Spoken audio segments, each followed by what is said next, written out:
Louvado seja o Senhor, irmãos. Nós estamos fazendo a exposição de Êxodo, e Êxodo é um livro não pequeno, é um livro grande, não é?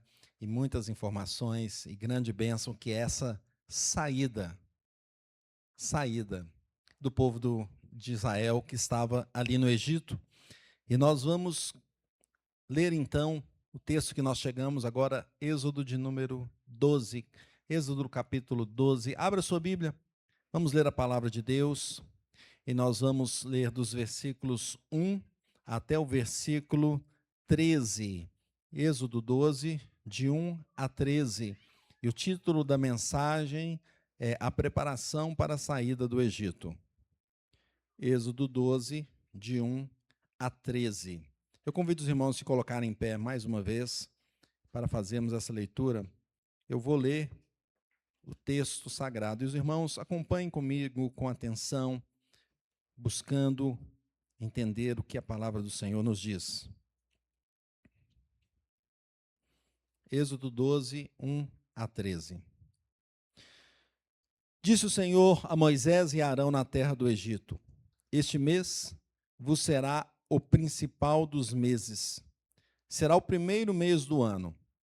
Falai a toda a congregação de Israel, dizendo: Aos 10 deste mês, cada um tomará para si um cordeiro, segundo a casa dos pais, um cordeiro para cada família. Mas se a família for pequena para um cordeiro, então convidará ele o seu vizinho mais próximo, conforme o número das almas, conforme o que cada um puder comer. Por aí calculareis quantos bastem para o cordeiro. O cordeiro será sem defeito, macho de 1 ano. Podereis tomar um cordeiro ou um cabrito, e o guardareis até o 14º dia deste mês. E todo o ajuntamento da congregação de Israel o imolará no crepúsculo da tarde. Tomarão do sangue e o porão em ambas as ombreiras e na verga da porta, nas casas em que o comerem. Naquela noite comerão a carne assada no fogo, com os pães asmos e ervas amargas a comerão. Não comereis do animal nada cru, nem cozido em água, porém assado ao fogo, a cabeça, as pernas e a fressura. Nada deixareis dele até pela manhã. O que, porém, ficar até pela manhã, queimá-lo-eis. Dessa maneira o comereis, lombos cingidos, sandálias nos pés e cajado na mão. Comê-lo-eis à pressa, é a Páscoa do Senhor. Porque naquela noite passarei pela terra do Egito e ferirei na terra do Egito todos os primogênitos, desde os homens até aos animais. Executarei juízo sobre todos os deuses do Egito. Eu sou o Senhor. O sangue vos será por sinal nas casas em que estiverdes.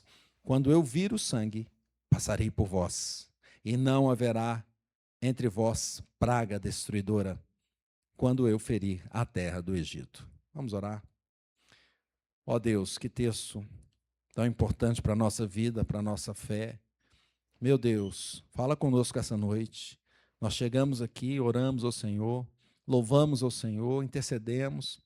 E agora, Deus, é o momento de ouvir a Tua voz ao nosso coração. Nos ajude a ter atenção, Senhor, nestes poucos minutos, que a gente deixe de lado todas as outras coisas que nos chamam a atenção, da nossa visão, da nossa mente, dos nossos ouvidos, mas que nós nos voltemos para ouvir a Tua doce voz e saímos daqui alegres, edificados na Tua presença. Abençoa-nos, abençoa o Teu servo que vai ministrar a palavra e que o Teu nome seja exaltado. Nós oramos assim, em nome de Cristo Jesus. Amém. A igreja pode assentar.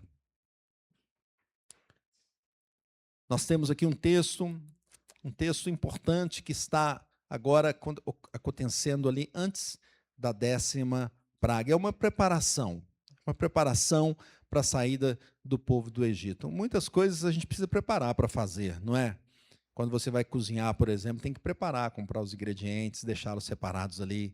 Ou quando você vai jogar um futebol, fazer um esporte, você tem que se preparar, aquecer. Não pode ir de qualquer forma, não é? Então também aqui agora o povo estava se preparando para sair do Egito. Era um momento praticamente ali, quase que final, e nós temos pontos importantes deste texto. Veja que a história aqui do Êxodo começa lá em Gênesis, final de Gênesis, o povo ali no Egito, por causa de José, há tantos anos atrás aqui dessa situação, tinha abençoado, tinha conduzido os seus irmãos, a sua família até o Egito. 70 pessoas foram para lá, mas passaram os anos e eles se multiplicaram e chegaram a 600 mil homens, então fora as mulheres, fora as crianças, e lá eles gostavam de ter filho, né? Acho que é diferente dos dias de hoje, tem um, dois, está achando muita gente que nem tem. Lá eles tinham muitos, então tinha milhões de pessoas agora que estavam ali já no encalço dos egípcios. E o que o faraó dessa época então do Êxodo fez? Ele escravizou aquele povo, mas o Senhor se lembrou do povo e levantou Moisés para trazer a libertação a Israel. E Moisés então, depois de ser também preparado para isso, ele foi até lá com seu irmão Arão e falou com o faraó: deixa o povo ir. O faraó não quis deixar, pelo contrário, ele apertou ainda mais a opressão sobre o povo de Israel. E alguns poderiam até falar: existe uma disputa política ali entre dois líderes, não é? Alguns poderiam dizer isso, e quem sabe alguns estavam torcendo para um lado ou para o outro, né? Mas acima disso estava a direção de Deus. E Deus então vai mostrando o seu poder com os milagres que Moisés levou e Arão, e depois com as pragas que foram grandes, e elas foram, quem acompanhou cada exposição, cada uma das pragas, a gente percebe como a coisa foi apertando, né? Foi ficando mais difícil, mais complicada para o Egito, Deus mostrando o seu poder, e Deus mostrando que era acima de todos os deuses do Egito, porque cada praga, ela também apontava para um Deus do Egito, e Deus falando: olha, esse Deus não manda nada, eu que sou o Senhor Deus poderoso. E foi acontecendo tudo isso, e agora, então, estava chegando a 10ª praga, que seria a morte dos primogênitos. Deus ia lançar o seu juízo, meus irmãos, sobre toda a idolatria do Egito.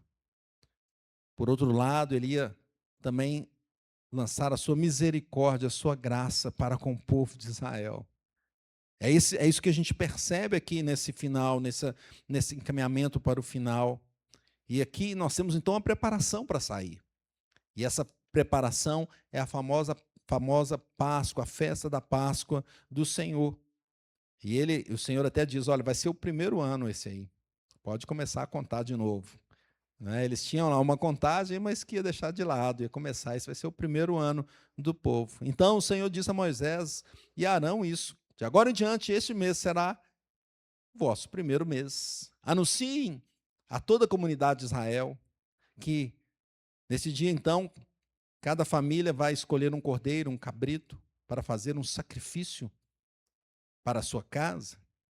E se a família for pequena demais para um animal inteiro, compartilhe. Vai, chama outro, chama o vizinho. E o animal será dividido de acordo com o número de pessoas e a quantidade que cada um puder comer. O texto também diz que o animal escolhido deverá ser um cordeiro ou um cabrito de 1 ano e não poderia ter defeito algum. E a instrução do Senhor também falava que eles deveriam guardar aquele cabrito, aquele cordeiro, e naquele dia toda a comunidade de Israel sacrificaria o seu cordeiro ao pôr do sol. Em seguida, tomariam um pouco do sangue e o passariam nos batentes, nas laterais das portas das casas, onde eles estariam ali para comerem o animal. E naquela noite, eles assariam a carne no fogo, comeriam junto com folhas verdes amargas e o pão de fermento, pão sem fermento. Não comeriam a carne crua, não podia estar mal passado, não, tinha que estar bem passado. Alguns gostam da carne mal passada, né? Vai no churrasco e dá uma mal passada, fica até vermelha ali, não é? Aqui tinha que estar bem passado, né? Bem passado, bem assado. E mais, o animal todo, inclusive a cabeça, pernas, vísceras, deveria ser assado ali no fogo. Não podia sobrar nada para a manhã seguinte. Queimem aquilo que estiver sobrando, queime. Nada pode sobrar. E ao comerem, estejam prontos para sair. Estejam vestidos para a viagem, sandálias nos pés, cajado na mão e façam a refeição apressadamente. Esta é a Páscoa do Senhor. Queridos irmãos, o que o texto nos propõe? A proposição é que Deus ordena a celebração das famílias pela libertação dada a Israel. Veja que eles estavam ali numa situação de juízo muito grande, e o próprio povo de Israel também deveria estar apreensivo com tudo aquilo, e ouviram sobre essa 10ª praga, que morreriam os primogênitos, e o povo, então, para eles, para esse povo, Deus ordena uma festa para as famílias de Israel, a Páscoa do Senhor. E a palavra Páscoa significa passar sobre, uma passagem sobre. E assim Deus passaria sobre aquele povo sem destruir. Um anjo da morte passaria ali e pegaria os primogênitos os primogênitos egípcios, mas não o povo de Deus, que continuaria com vida, não só com vida, ia para uma vida nova. Eles iam sair, então, do Egito. Spurgeon diz que essa data deve ser considerada como o início da vida daquele povo. É um começo, e todo começo, então, exige mudança. Deus passaria ali e levaria aquele povo para um outro lugar prometido já lá aos patriarcas Abraão, Isaque, Jacó. Era a celebração da libertação da opressão que eles viviam ali no Egito, estava prestes a acontecer. E como seria então essa festa ordenada pelo Senhor?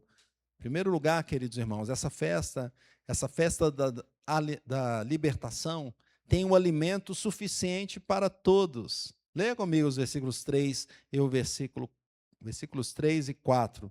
Diz assim: aos 10 deste mês, falai a toda a congregação de Israel. Aos 10 deste mês, cada um tomará para si um cordeiro, segundo a casa dos pais, um cordeiro para cada família.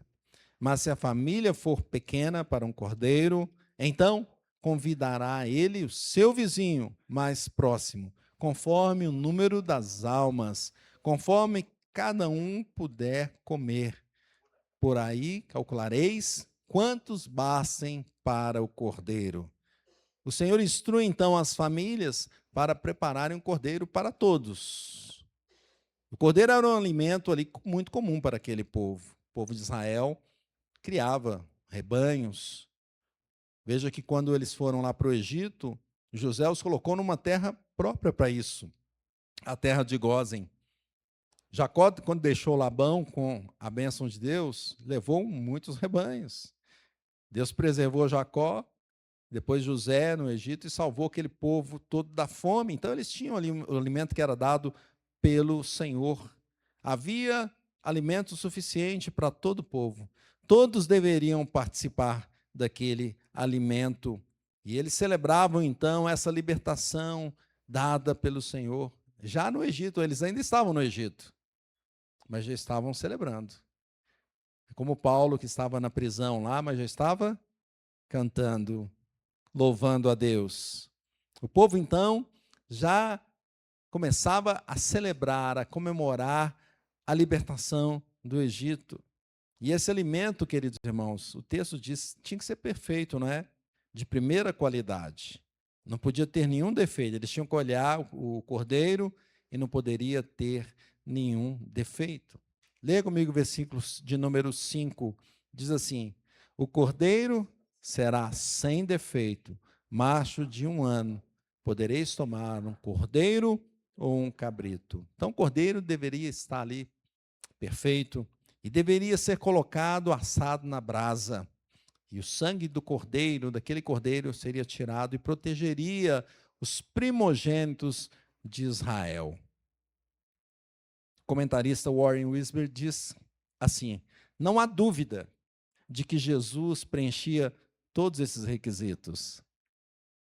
Não há dúvida de que Jesus é o Cordeiro perfeito. Hoje nós lemos e percebemos isso, que aquele cerimonial estava apontando para Jesus Cristo, o Cordeiro perfeito de Deus, sem mácula, sem pecado, sem falhas nenhuma.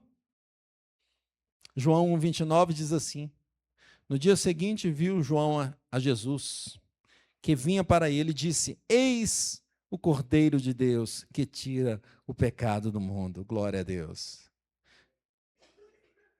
Esse Cordeiro, Jesus, foi levado ao sofrimento, como que numa brasa. Ele foi totalmente moído, para que o seu sacrifício desse vida à igreja. O Senhor Jesus é o pão do céu, é o alimento espiritual que salva Israel, que salva a igreja, que salva o povo de Deus. E Cristo, meus irmãos, é plenamente suficiente para todas as famílias do povo de Deus. Não precisa de mais nada. É o alimento que preenche tudo. Não haverá falta. Não haverá sobra. E deve ser recebido como um todo. Eles deviam consumir todo o cordeiro. E Jesus também, quando nós recebemos toda a mensagem do Evangelho. Às vezes a gente quer só a parte da mensagem. Recebemos toda a mensagem do Evangelho. E todos que se alimentam do Senhor Jesus são fartos, glória a Deus.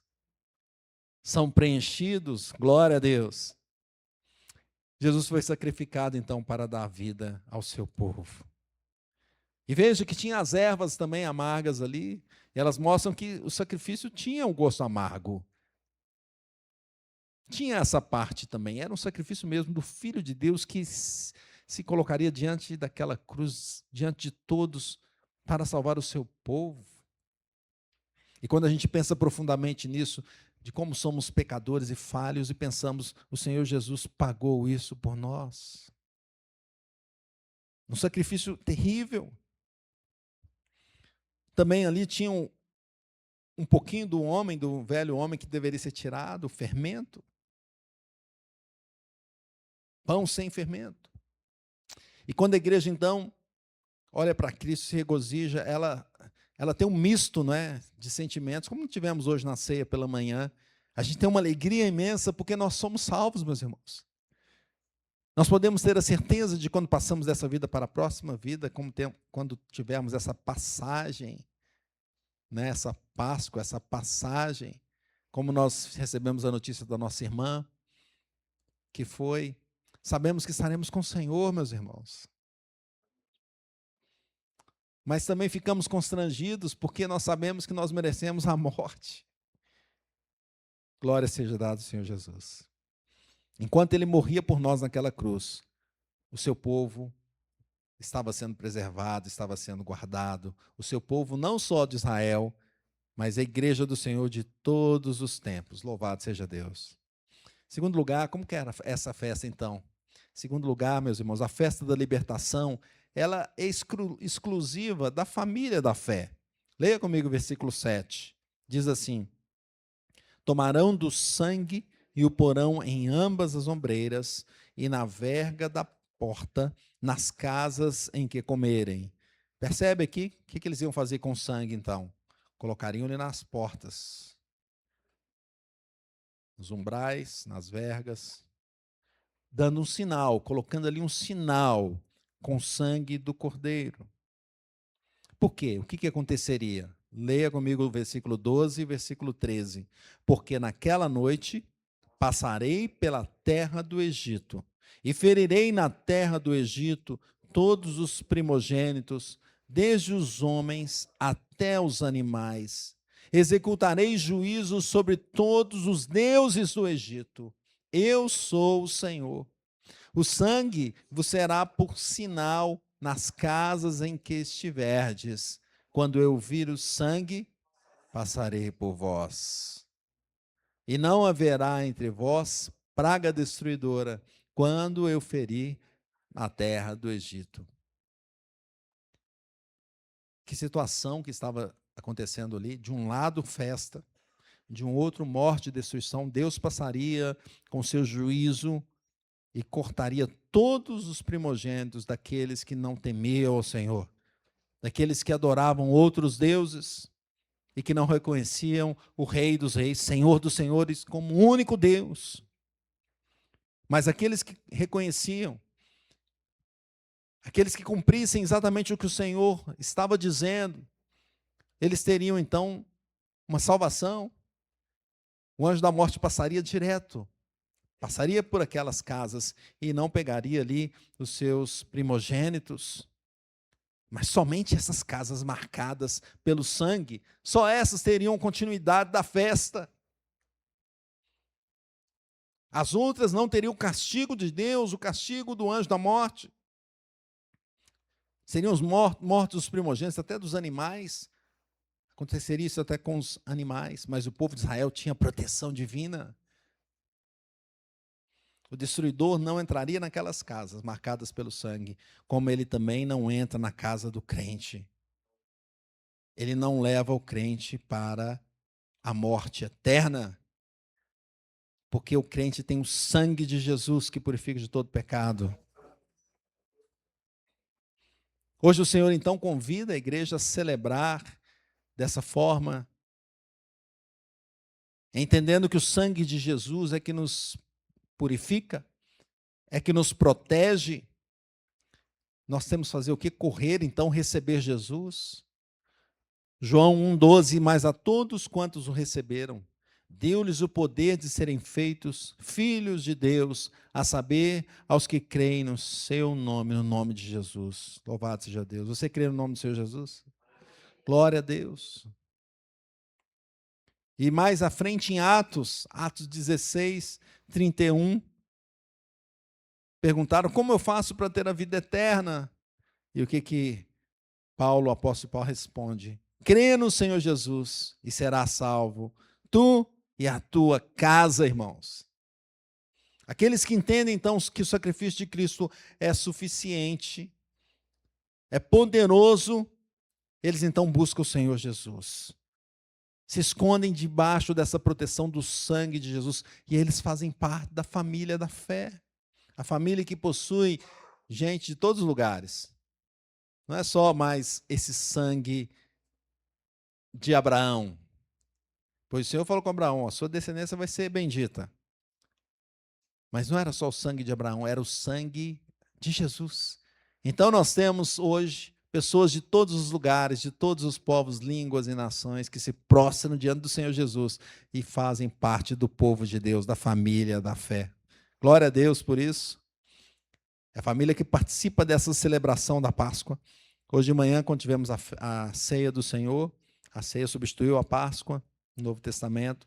Nós falamos a todos aqueles que são de igreja evangélica, estão em comunhão com a igreja, podem participar.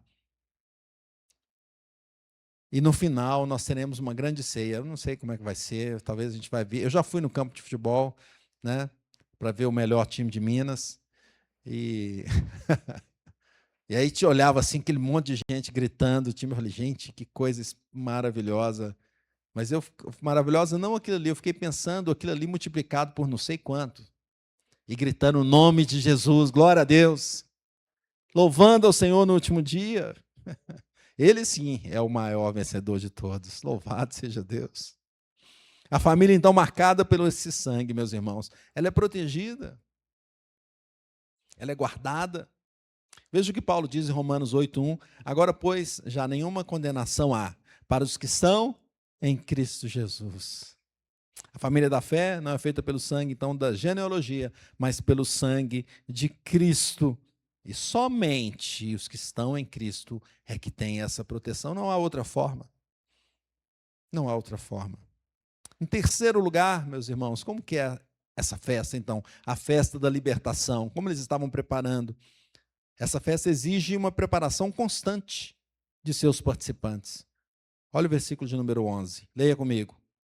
Versículo de número 11 diz assim: desta maneira o comereis, lombos cingidos, sandálias nos pés e cajado na mão. Comê-lo-ei às pressas. É a Páscoa do Senhor. A festa, então, deveria ser assim, uma atenção constante. Estava ali na festa, mas tinha que estar atento. Pronto. Enquanto o povo comia e celebrava a libertação do Senhor, deveria já estar olhando o que vai acontecer. Que hora que nós vamos? Que hora que é a caminhada? Que hora que é a saída? A qualquer momento, eles seriam chamados a iniciar a viagem para adorar o Senhor na terra prometida. Primeiro no deserto, depois na terra prometida. Por isso deveriam estar com a roupa para a viagem, com as sandálias devidamente calçadas nos seus pés, em seus pés. E o cajado para ajudar no caminho, para conduzir o rebanho, não é? Tudo pronto ali. O povo estava de mala pronta, né? Uma vez eu trabalhei numa empresa, era uma empresa que ela sempre estava preparada para perder o contrato. Então ela se preparava de toda forma para que não fosse surpreendida, né? E aí uma vez eu conversando com um dos amigos nossos que estava lá, ele disse assim, ó, a empresa tal sempre está de mala pronta. Qualquer momento, perdeu um contrato, ela está de mala pronta, não vai ser surpreendida, já sabe o que fazer, não é? Aqui então, peregrino, então, nós devemos estar de mala pronta. As malas devem estar ali já arrumadas. Sabemos que a caminhada que vem pela frente, o destino final ainda está lá na frente, nós vamos para lá. O Senhor está conduzindo e Ele vai mandar em momento que levantamos, que saímos, que caminhamos. É o Senhor que diz. Salmo 119, 19 diz assim: sou peregrino na terra, não escondas de mim os teus mandamentos. Nós somos peregrinos nessa terra. Estamos aqui de passagem. Estamos aqui para fazer a vontade do Senhor, para servir a Ele, cantar no meio do deserto, adorar ao Senhor, sabendo que Ele está nos levando para a terra prometida. Assim vive a igreja, mantendo a sua caminhada até o final. E veja que o apóstolo Paulo mostra uma disposição interessante, Filipenses 3,13.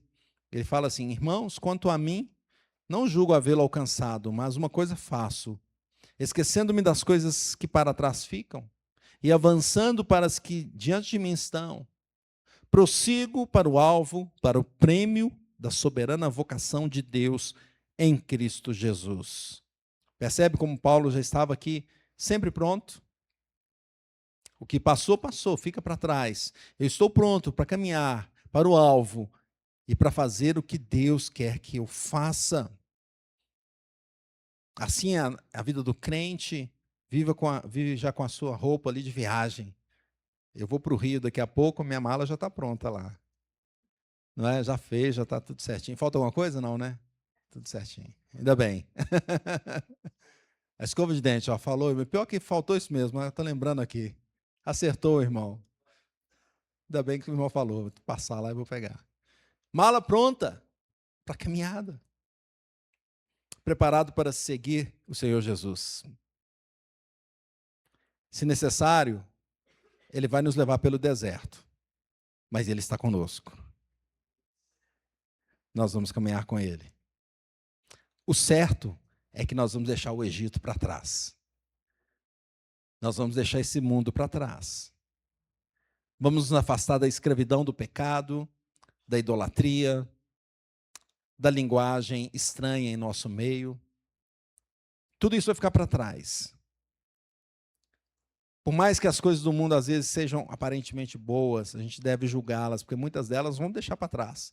Não faz parte da nossa caminhada. A nossa caminhada é para fazer a vontade do Senhor, como nós cantamos na música aqui, Teus Sonhos.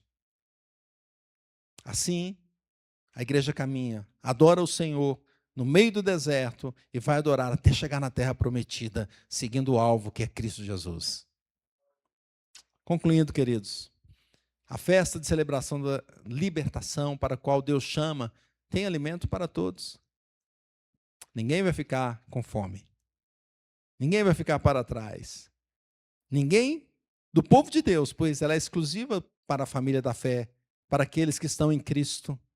E ela também requer da nossa parte uma prontidão. Senhor, estou pronto para te servir. Estou pronto para caminhar.